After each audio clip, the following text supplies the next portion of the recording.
Oh my gosh. Let's go slow.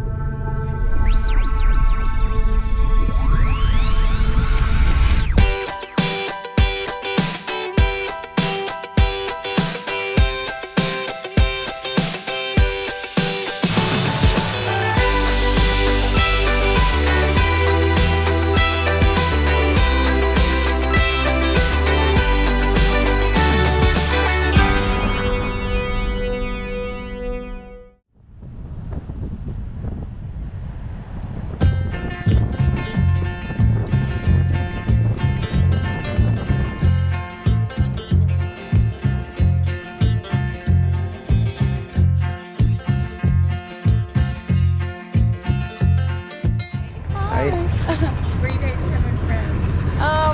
We were just in South Dakota, and then we spent last night in Sheridan, Wyoming. So, but we live on the road. So, Minnesota. He's from Minnesota. I lived there for many years. I'm from Canada. So, Dave and Jacqueline.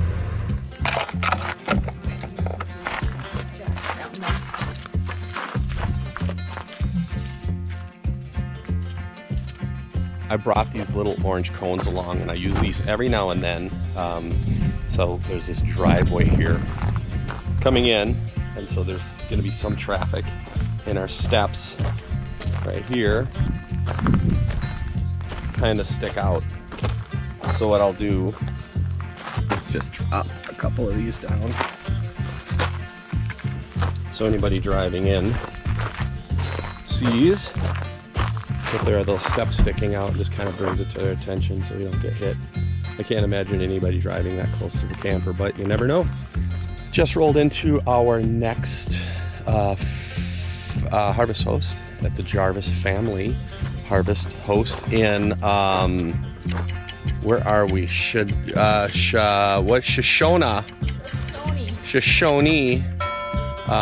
Wyoming, and we're gonna park right here.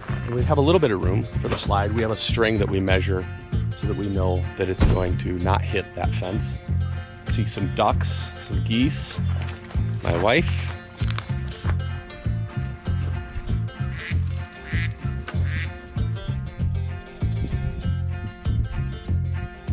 We were coming into the harvest host, and there was a camper in front of us, which was really great because we had no idea where we were going.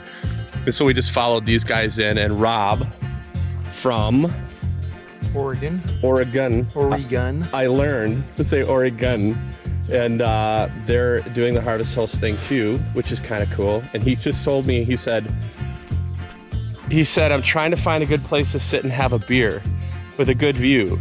And I said, I don't think there's a bad place.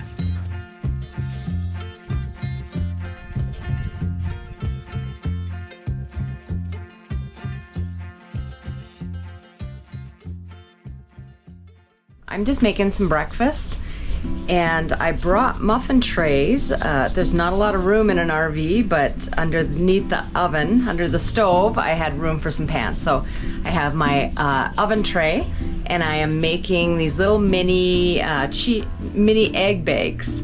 So I had my egg beaters in there. So we've got egg beaters.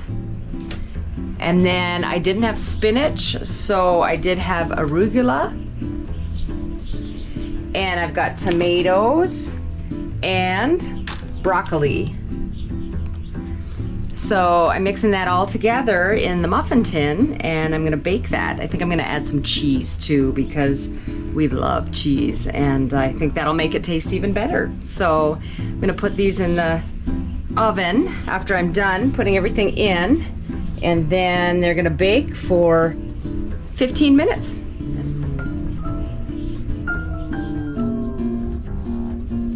I think that looks delicious right there. Yeah, right? I'm excited. Time's a wasting. Good.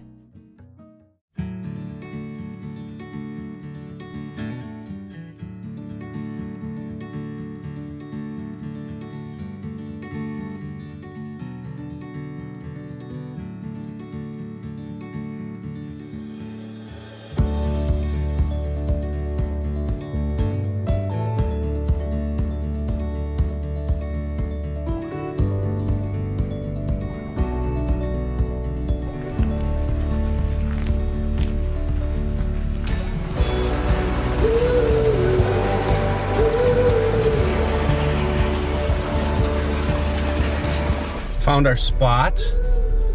Kind of a neat little area. It's almost like a little patio. Can't even describe it. A bunch of vintage chairs and benches and picnic table.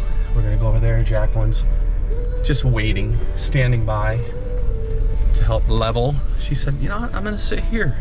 This is kind of nice. So she's just setting put. Here she is. Welcome. Are you just setting a spell? Here, yeah. This is a nice little area, isn't it? I heard there's single girls around here. No, I'm married, although I'm not wearing a ring. Oh, wow. So there's a chance. Sure, if you park your rig here. Woohoo! I love Wyoming.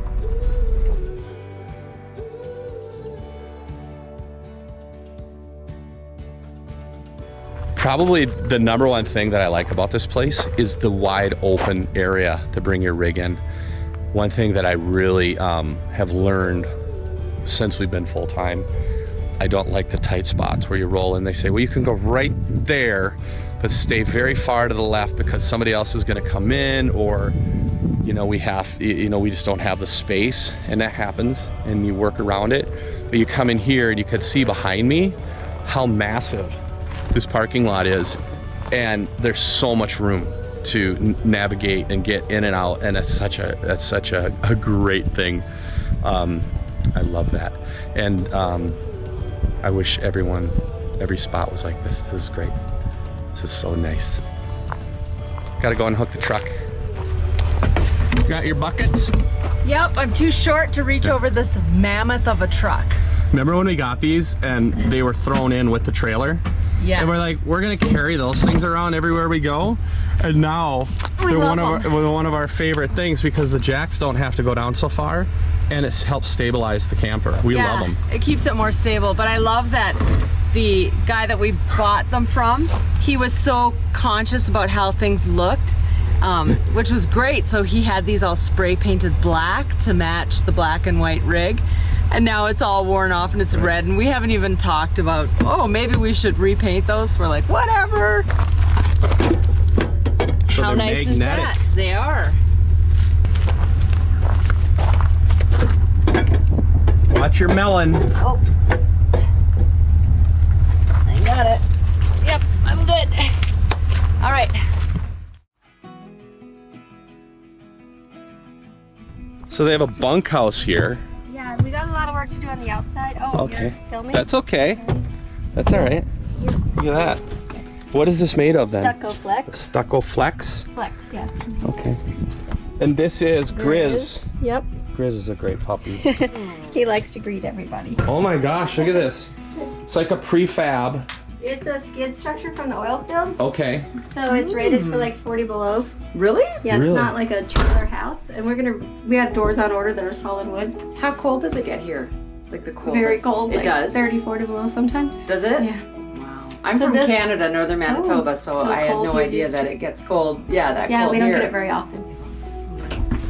That's Jim and I at the NFR when I was pregnant with our daughter in 1991. That's cool. And then a fully stocked kitchen here. Stocked. See, I thought this was like compartments. Oh yeah, I know a lot of people From the think that outside. with the doors, yeah. Yeah. No, and all this stuff is our personal treasures that we had saved. Like for instance, my mom gathered S&H green stamps to get all this china. Remember that Yes, S&H I do. green stamp stuff? I do. So if you want to use real china, you can use that. And then we got movie night. You can have popcorn and So you guys see this rug? That is cool. It is, isn't it? That's awesome. And so you guys also have a publication. The Wrangler. Yeah, this is the very first copy. We started it in 1987. So it's a publication about Horse and rodeo stuff. horse and rodeo stuff, which Yep. would make sense since we're at a Yep. arena. So what is this now? I call it the JMA, Jim Moss Arena Granary. This little grain thing here? Yeah, it's one of my Airbnb. And that's one of your people staying there? All right, we've got to see this. Okay, come on in. We'll turn the air conditioning on in this. So then we've got this VHS player with lots of nice VHS classics. Yes. which everybody's like, oh my gosh, we booked it just because it had a VHS player. So was this just the top of a silo then? No, this was This is here. the whole- It was actually here for at least probably 35 years, maybe. We just use it for our horse stuff. Okay. And then one day we decided, let's clean it out and use it for something else. I don't know if you guys realize how difficult it is to film two people at the same time having a conversation 6 feet apart. Like, I don't know where to point. I'm like, okay, now she's here and now she's over there. You're going over You're here. getting dizzy trying to change it. That's This okay. is so interesting. I never knew this was here. No. Yeah, it's kind of a little hidden treasure. Yeah. And thanks for letting us film it because welcome. it makes for really fun. The story behind, yeah. Because I mean, I could talk all day, like where all this stuff come from. Yeah. But it's Well, we really have fun. another hour and a half on this battery, so let's keep going. We just saw this stuff. Like, oh, a grain elevator. That's cool. And then I thought that was like a compartment house, and it's a full house. Yep. I love it.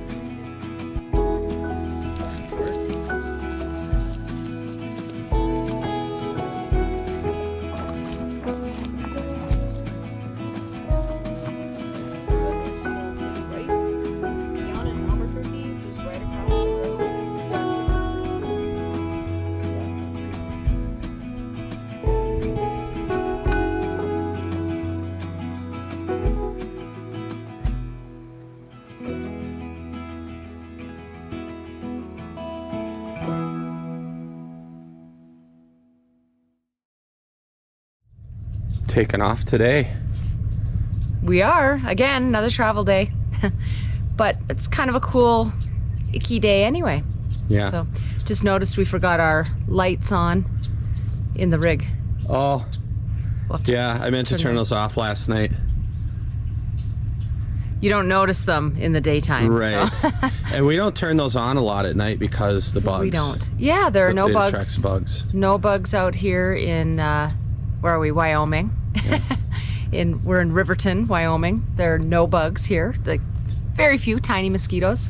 But yeah, we're getting ready to take off, and we have about a 4 to 5 hour drive today, depending on how many times we stop and how fast we go. Well, you're a little frustrated? No, not really. Not really.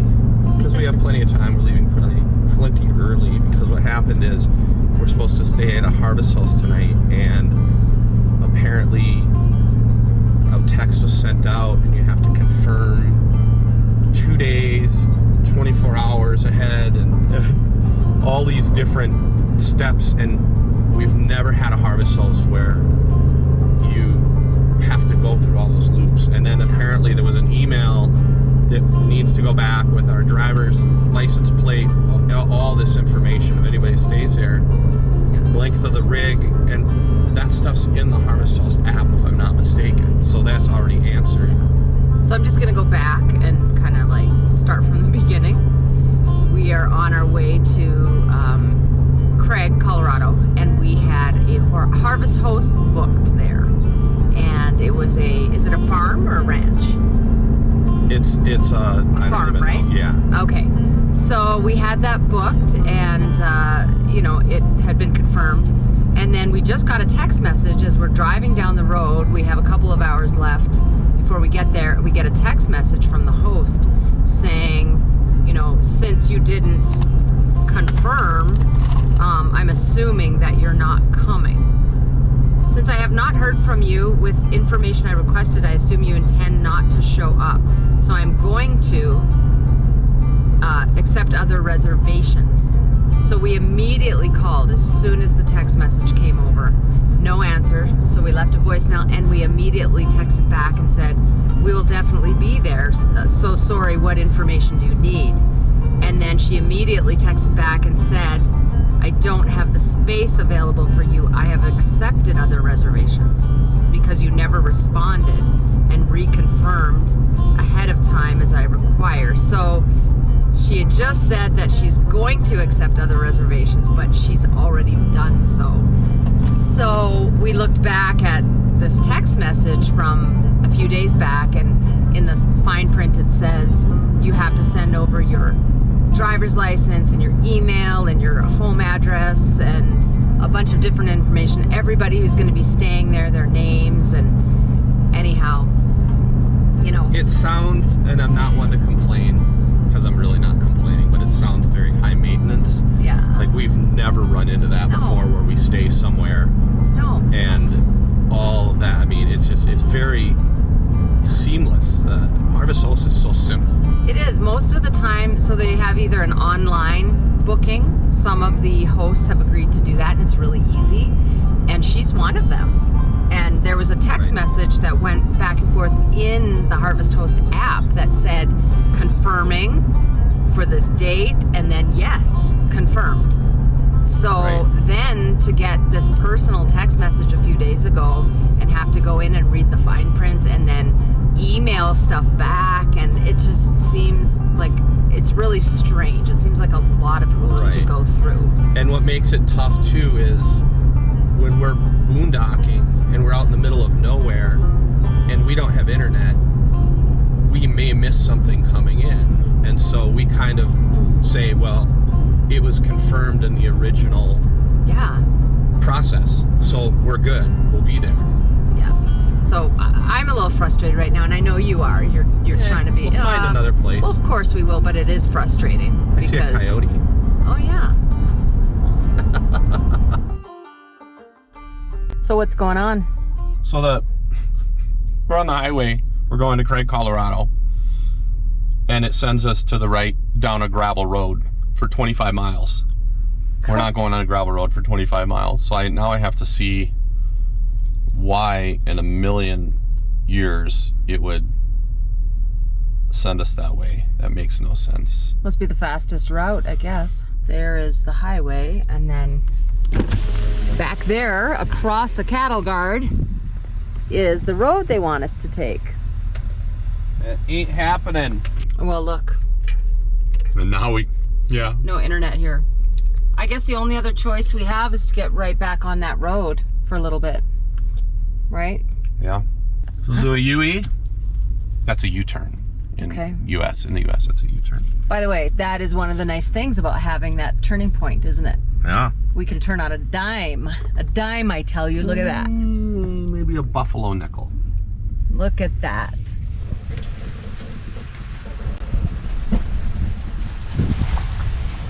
What do you think? We're back on the road. Yeah, we went down farther.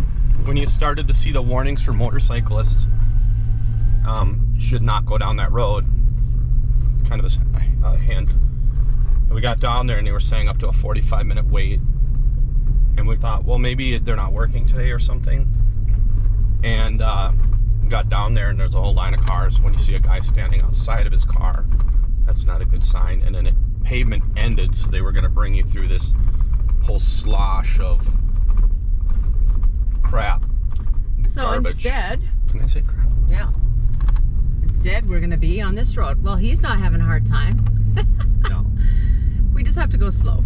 Right, so 25 miles on this, but at least we're moving as opposed to sitting in traffic in the construction zone, and it looked really sloppy going through there. At least this is dry.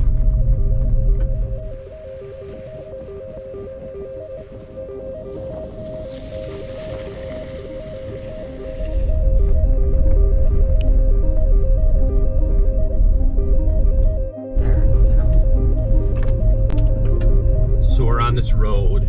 It's a county road, and the farther we get down, it's a 25-mile-an-hour road. The farther we get down, the sloppier it gets. And it rained today, so it's really sloppy. We came up this big hill. I have four-wheel drive on, and I had to get speed because the last thing I want to do is get stuck in the middle of the hill, have a car come over. And so it didn't start out this bad, and now it's getting to spots where it's questionable whether we made the right choice. We're halfway. We're halfway. So just hoping that it doesn't get any worse than it has been, because that's we don't want to get stuck. Definitely don't want to get stuck.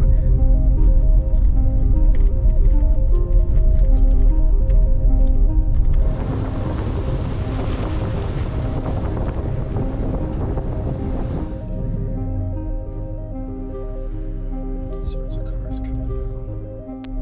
feel good to get off of this road because this is not a good road.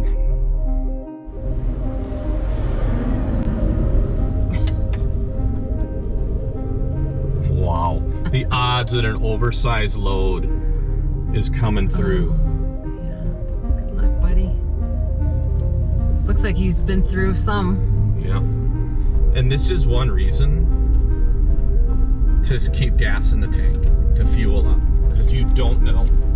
When you have a chance to get fuel and you're getting a little bit low, it's a good idea to fuel up and just fuel up and be ready because you don't know what's coming down the road.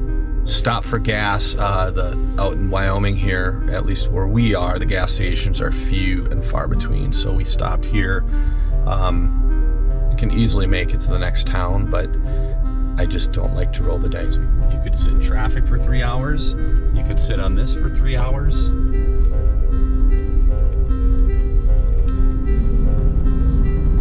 Ooh, we're sliding. Oh, slow down, slow down. Oh, good job. So what you do when you start to jackknife, you put your trailer brakes on and let the trailer pull you and straighten you out, except the trailer was sliding so bad in the mud. That really scared me. We were sliding, and I've done that before on snow. So it just brought me back to sliding in the snow, and you just can't stop, and you've got your brakes on, your anti-lock brakes, and you're sliding. Yeah, that was the trailer's getting close to the edge on that one.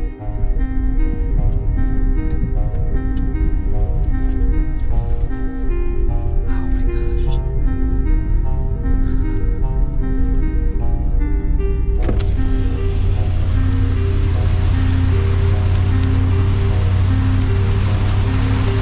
I saw the trailer start to go to the side, and they grabbed the trailer brake out of the trailer brake in here, and it just helps straighten it out if the trailer can grab. But the trailer brakes or the trailer tires were slipping too, so we're just pulling along. But at least it gives a little bit of pull. I don't know. Wow.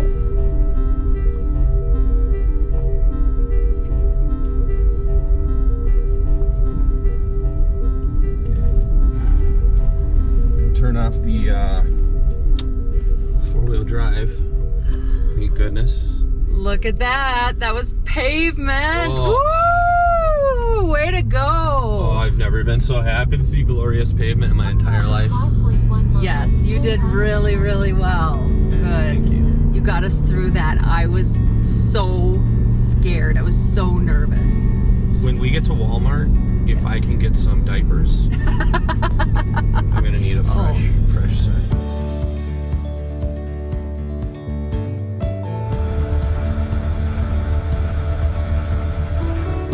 Hey everybody, thanks for watching another episode of the Border Hookups Go RVing.